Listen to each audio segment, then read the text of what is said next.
నమస్తే, నేను మధు.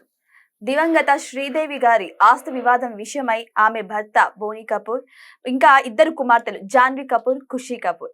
సో వీరి ముగ్గురు కూడా మద్రాస్ కోర్టును ఆశ్రయించినట్టు తెలుస్తోంది. అసలు ఏంటి ఆ ఆస్తి వివాదం? ఈ రోజు మనం తెలుసుకుందాం. ప్రస్తుతం మనతో పాటు ఉన్నారు సీనియర్ జర్నలిస్ట్ శ్రవణ్ కుమార్ గారు. వారిని అడిగి మరిన్ని విషయాలను తెలుసుకుందాం. నమస్కారం సార్. నమస్తే అండి. సార్, ఇక్కడ చూస్తే బోనీ కపూర్, ఖుషీ కపూర్, జాన్వీ కపూర్ ముగ్గురు కూడా శ్రీదేవి ఆస్తి గురించి హైకోర్టును ఆశ్రయించినట్టు తెలుస్తోంది. అసలు ఏం జరిగింది సార్? ఏంటి ఆస్తి వివాదం? సినిమా నటుల విషయంలో గానీ, ఎక్కడైనా సరే వివాదాలు కంపల్సరీగా ఏదో రూపంలో చుట్టుకుంటూ ఉంటాయి వాళ్ళకి ఎప్పుడు కూడా. ముఖ్యంగా ఈ ఆస్తుల విషయంలో, వారసుల విషయంలో. ఇక్కడొచ్చేది వారసత్వ విషయం కాదు.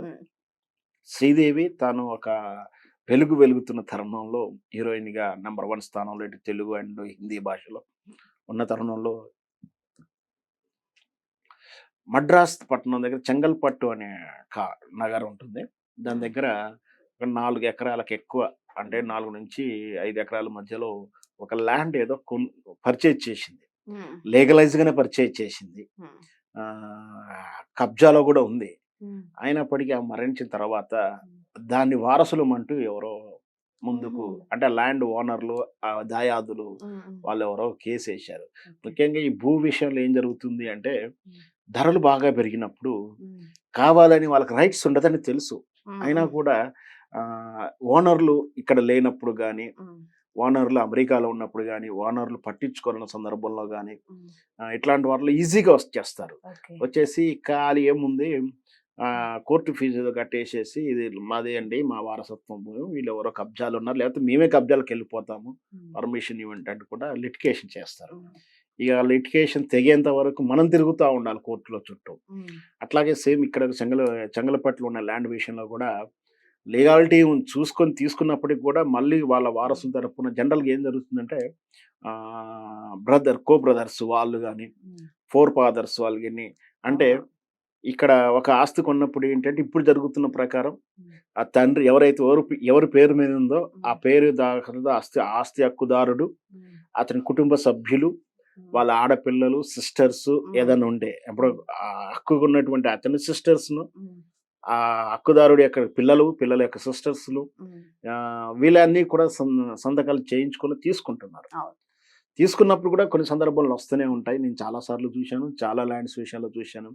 ఎప్పుడో ఎవరైతే ఇప్పుడు హక్కుదారుడు ఉన్నాడని వస్తున్నాడు కదా, ఆయన బ్రదర్స్ కానీ, కో పార్ట్నర్స్ కానీ, అంటే అన్న తమ్ముళ్ళు వాళ్ళే కానీ, ఈ ఆస్తి మా నాన్నగారిదండి, మా బాబాయ్ గారు ఒక్కరే తీసుకున్నారు, ఆయన మాకు తెలవకుండా అమ్ముకున్నారని చెప్పి వీళ్ళెవరో వేస్తారు. దాంట్లో హక్కు ఉండదు వాస్తవానికి.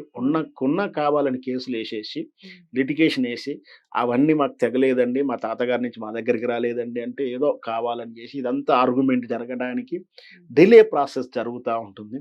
ఈ జరిగిన రోజులు ఈ ఆస్తి మీద వీళ్ళ హక్కులు కోల్పోవడం, లేదా తీసుకురావడం కానీ, తిరగలేకపోవడం కానీ, వీళ్ళకు ఖర్చు పెట్టడం కానీ, వీళ్ళే ఖర్చు పెట్టాల్సిన పరిస్థితి కానీ, ఒకవేళ వీళ్ళు అంటే కొంచెం బలహీనంగా ఉన్నారు, ఆర్థికంగా కానీ రాజకీయంగా కానీ బలహీనంగా, అవతల పార్టీ బలంగా ఉందంటే ఆటోమేటిక్గా వాళ్ళే కబ్జాలకు వెళ్ళిపోయి బిల్డింగ్లు కట్టేసి అమ్ముకున్న దాఖలాలు కూడా ఉన్నాయి. సో ఇవన్నీ కూడా ల్యాండ్ ఇష్యూలు ఇలాగే జరుగుతూ ఉన్నాయి. కాబట్టి కొనేవాళ్ళు ఎంత లీగాలిటీ చూసుకున్నా కూడా కొన్ని సందర్భంలో ఇట్లా జరుగుతుంది. ఈ విషయంలోనే బోనీ కపూర్ పిల్లలు, అంటే శ్రీదేవి గారి పిల్లలు అయినటువంటి జాన్వీ కపూర్ వీళ్ళంతా కూడా కోర్టుకు మళ్ళీ సబ్మిట్ చేశారు రివ్యూ పిటిషన్ గురించి. కోర్టు ఎలా ఉంటుంది, ఏం తీర్పిస్తుంది. కానీ ఈ కేసు చూస్తుంటే కొంచెం స్ట్రాంగ్ గానే అనిపిస్తుంది సార్. బికాజ్ ఎందుకంటే చెంగల్పట్టు అదనపు కోర్టులో కూడా ఈ పిటిషన్ దాఖలు చేశారు. కానీ అక్కడ న్యాయం జరగలేదని సుప్రీం కోర్టు వరకు వెళ్లారు. సో అక్కడ న్యాయం జరగలేదు అంటే దట్ మీన్ డాక్యుమెంట్స్ అన్ని కరెక్ట్ గా ఉంటే మరి అక్కడే మొత్తం రిజల్ట్ వచ్చేస్తాయి కదా సార్? ఉండదు, సందర్భాన్ని బట్టి కూడా ఉంటుంది. కోర్టులో మనం ఏంటంటే కొంత వీళ్ళు పట్టించుకోకపోవడం కానీ ఏం జరిగినా సుప్రీంకోర్టు వెళ్ళినప్పుడు అక్కడ న్యాయ సమీక్ష ఇంకా కొంచెం స్ట్రాంగ్గా జరుగుతుంటుంది, ఆర్గ్యుమెంట్స్ కూడా. సో జడ్జిమెంట్ కోర్ట్ చేయడం జరుగుతుంటుంది. కొంత సందర్భంలో చివరి న్యాయస్థానం వరకు వెళ్ళే హక్కులు ఉన్నాయి కాబట్టి వెళ్తుండొచ్చు. ఇక్కడ అన్యాయం జరిగిందని కాదు, న్యాయం జరగలేదని కాదు, వెళ్ళే అవకాశం ఉంటే వెళ్తారు. బహుశా లీగాలిటీ ప్రకారం అయితే వీళ్ళదైనప్పుడు వీళ్ళకే వస్తుంది. లీగాలిటీ అయినా కూడా కొన్ని సందర్భంలో నేను చాలాసార్లు చూశాను, లీగల్గా వీళ్ళు పేపర్ మీదకే హక్కు ఉంటుంది, బట్ ల్యాండ్ మీదకి వెళ్ళలేనటువంటి పొజిషన్, ఫిజికల్గా పోలేనటువంటి బలహీనంగా ఉంటారు. అవతల పార్టీ బలంగా ఉన్నప్పుడు పోలేకపోతారు. సో అట్లాంటి సందర్భాలు కూడా ఉంటాయి. మరి అది 4.5 ఎకరాల చెంగల్పట్టు అన్నప్పుడు ఈజీగా కోర్టుల వ్యవహారం కాబట్టి వాళ్ళు కూడా స్ట్రాంగ్ గానే ఉండొచ్చు. మరి దాని తగ్గట్టు కోర్టు తీర్పు ఎలా ఉంటుందో వేచి చూడాల్సి ఉంటుంది. మరి శ్రీదేవి ఆస్తి మాది అంటూ కోర్టులో పిటిషన్ వేసిన వాళ్ళు ఎవరు అనేది ఏమన్నా న్యూస్ వచ్చిందా సార్ బయటికి? మనకు వివరాలు పేర్లు కంటే ఎంత లేదో అవసరం లేదు. ఏదైనా సరే శ్రీదేవి గారు, శ్రీదేవి అనే ఉందండి. ఏ హీరోయిన్ అయినా సరే, ఏ నటులైనా సరే మనకు తెలిసిందే. రూ. 4 సంపాదించుకున్నప్పుడు ల్యాండ్స్ రూపంలో ఇన్వెస్ట్‌మెంట్ అవును. చేశారు.